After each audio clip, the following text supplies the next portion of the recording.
Excelente, señora, señor padre de familia. Nos acompaña Alcira Sosa, la señora viceministra de Educación. De Educación Básica nos dijeron que digamos. Sí. ¿Por qué eso? Tenemos 3 viceministerios. Sí. Bueno, buenos días. No tomamos que ya estuvimos hablando. Sí, el Viceministerio de Educación Básica, el Viceministerio de Educación Superior y el Viceministerio de Culto. Ah, claro, sí, entonces. Pero esta es la parte más importante probablemente para todos los que están viendo a esta hora. Decías vos 21 días. El 21 de febrero arranca el año lectivo en realidad. Bueno, a esta altura, en las condiciones sanitarias actualmente, porque no podemos dejar de mencionar eso, viceministra, ¿es seguro lo de las clases presenciales o no podemos adelantarnos a decir que todo el mundo a clases?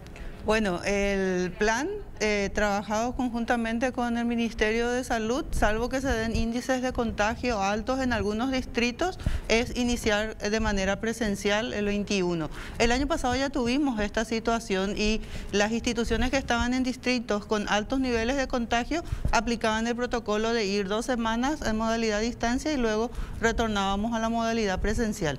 Entonces eso está internalizado en términos de cómo proceder ante la situación de aumentos de contagio. ¿Hubo diferencia entre las escuelas y colegios urbanos a rurales en ese sentido, digo? Sí, más afectados estuvieron en los sectores urbanos porque los índices de contagio eran mayores del año anterior, pero aún así hay que recordar que nosotros terminamos el año lectivo con el 70% de la matrícula de todo el país en modalidad presencial. O sea, más de 1 millón de estudiantes, 1.050.000 para ser exactos, culminó el año en modalidad presencial. De los 1.546.000 que tenemos en el sistema, 350.000 desde marzo a noviembre estuvieron en modalidad presencial y no hemos tenido casos de contagios masivos en las instituciones porque se han aplicado los protocolos correspondientes, que ya es un proceso muy internalizado por todos los miembros de la comunidad educativa. Esa premisa de que lo último que debería hacerse es cerrar la escuela. Es cerrar la escuela. Es cerrar la escuela. Eso permanece. Eso permanece. Por lo que estás contando, viceministra. Sí, y como les decía, toda la segunda etapa, esa ya fue una experiencia bastante importante en términos de la convivencia escolar de todos los actores, estudiantes, docentes, padres de familia que cumplían el protocolo y que culminamos el año, un año difícil sin dudas como fue el 2021, pero lo culminamos mayoritariamente en esa modalidad presencial. Bueno, antes de ir, pues los compañeros tienen algunas consultas que ya comenzaron que tiene que ver con los docentes, que tiene que ver con la malla curricular, el programa que se debió cumplir y ahora se tiene que cumplir.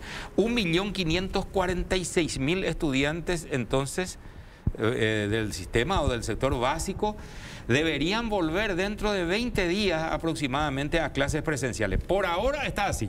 Por ahora, más de 1.546.000 retornarían a las modalidades, a la modalidad presencial desde educación inicial, incluyendo educación de personas jóvenes y adultas, que fueron los sectores un poco más afectados también en términos de asistencia, porque en educación inicial muchas familias optaron por no enviar a los más pequeños, por ejemplo, al jardín o al preescolar.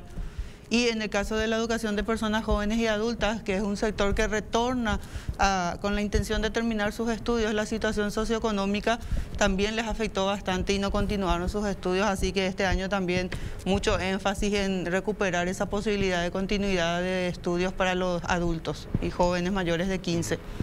¿Qué dijiste, Roberto, hoy con los docentes?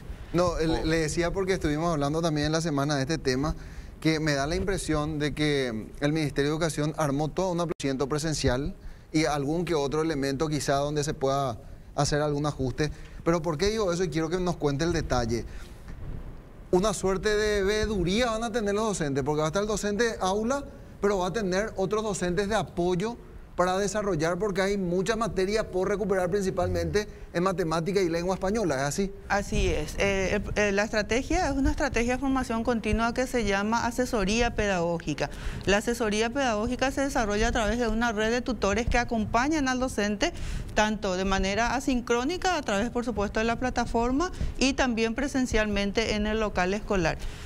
El foco sin dudas va a estar en una primera etapa de generar condiciones para que los estudiantes puedan nivelar a través de procesos de retroalimentación lo desarrollado en estos 2 años, porque ahí hay que recordar, hay pérdidas de aprendizaje, no son años perdidos, eso es importante de, aclarar también. ¿Cómo es eso? Es que no son 2 años perdidos, pero hay pérdidas de aprendizaje porque hemos, por un lado, desarrollado el 60% de los programas de estudio.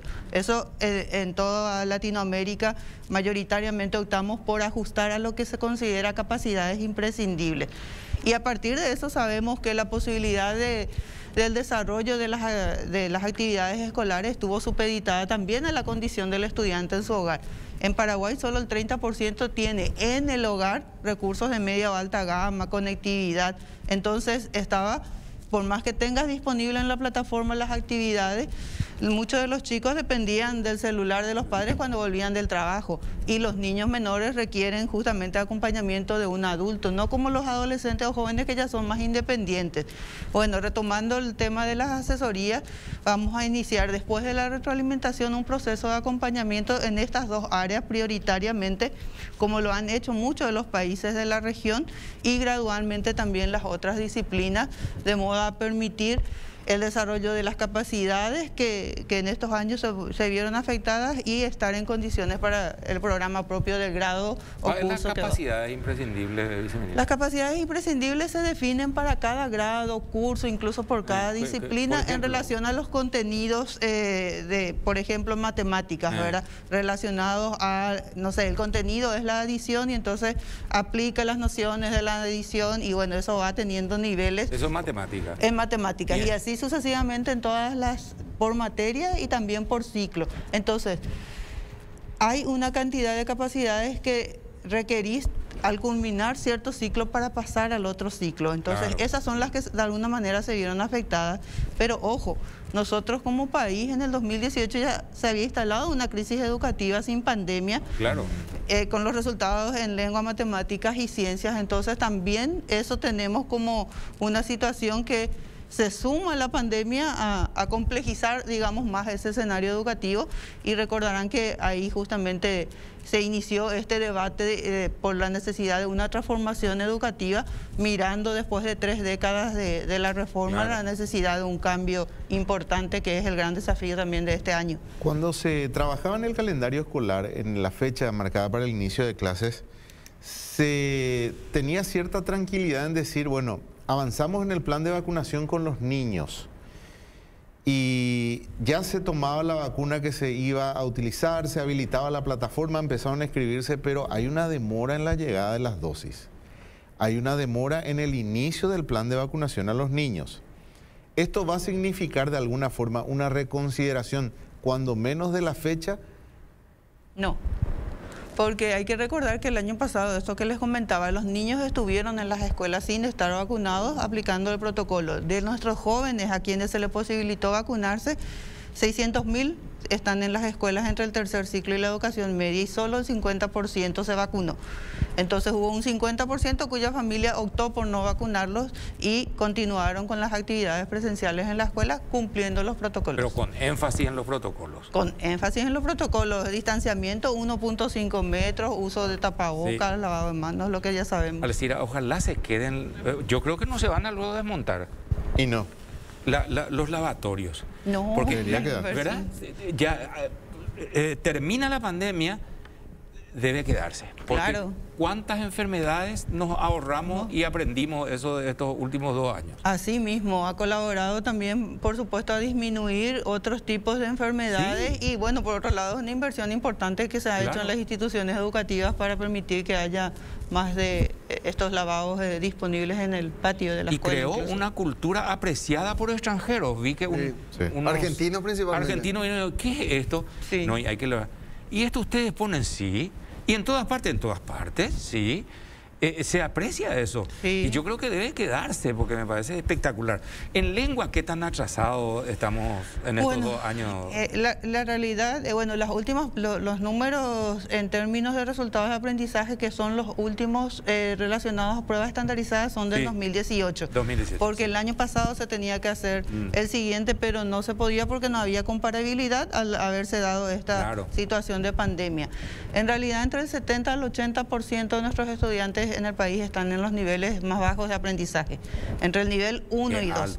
es muy alto y en las dos áreas que mencionás. Por eso justamente queremos hacer este proceso de acompañamiento muy orientado en estas dos áreas y luego en ciencias y así gradualmente en todas.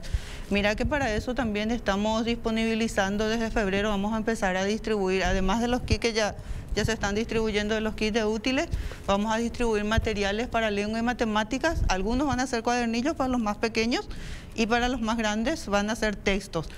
Para todos los estudiantes de las escuelas públicas del país, desde el primer grado hasta el tercero de la media. Qué buena noticia, sí. ¿Por qué? Porque no va a ser suficiente las horas de clases presenciales. Nosotros a contraturno tenemos que seguir con actividades en la casa, usando la tecnología por un lado, porque esa es una buena práctica también que de alguna manera se forzó y muchos de los docentes y de los estudiantes y sus familias aprendieron a usar los recursos que están y ahí tenemos todo lo que está en nuestro portal más los contenidos educativos que vamos a adquirir.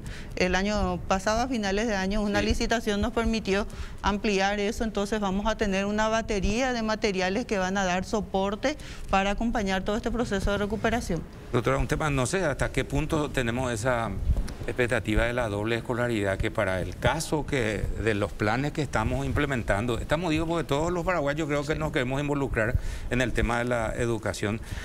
Los chicos tienen que entender eso, van a tener que hacer un esfuerzo importante, no va a bastar solamente, decían, las clases presenciales, entonces va a requerir de una atención extra en sus tiempos libres en la casa, ya que no tenemos esa doble escolaridad en algunos casos, ¿verdad? Claro, nosotros vamos a tener en 300 escuelas, ampliamos porque en algunas ya estaba funcionando el programa desde hace unos años, ahora vamos a llegar a 300 escuelas con doble escolaridad y en las que no podemos llegar, justamente vamos a tener esta posibilidad de seguir desarrollando actividades a través de los recursos tecnológicos. Bueno, atención especial, queridos padres, mamá, papá, abuelos, tutores, a los chicos hay que decirles, un esfuerzo importante va a requerir actualizar la educación en el Paraguay, independientemente de que después vayamos a implementar los cambios.